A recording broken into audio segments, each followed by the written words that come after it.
À l'occasion de la Journée internationale des personnes âgées, le FONADR, qui est le Fonds national d'appui aux travailleurs déflattés et retraités, organise une session de formation.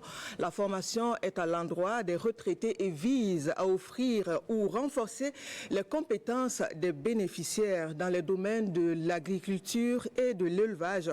Revenons sur cette activité tenue en début de mois à Ouagadougou dans ce reportage de Roger Kama et Tanga Kafando.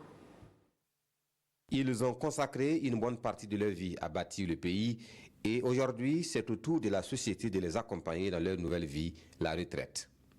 Cette formation agro-silvo-pastorale, organisée par le Fonds national d'appui aux travailleurs déflattés et retraités, offre aux retraités des compétences pour s'engager dans des activités économiques viables.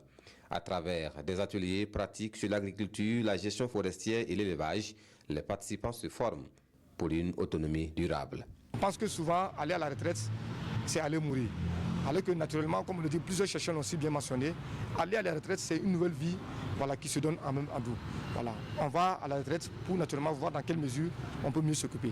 Et c'est ce qui effectivement est le leitmotiv au niveau du gouvernement qui vraiment met tout en branle pour que les retraités se sentent bien. À travers cette initiative, le Fonds réaffirme son engagement en faveur du bien-être des retraités qui considèrent cette formation comme une porte ouverte vers une nouvelle aventure productive. Le leitmotiv du FONADR, c'est de vraiment rendre nos retraités actifs.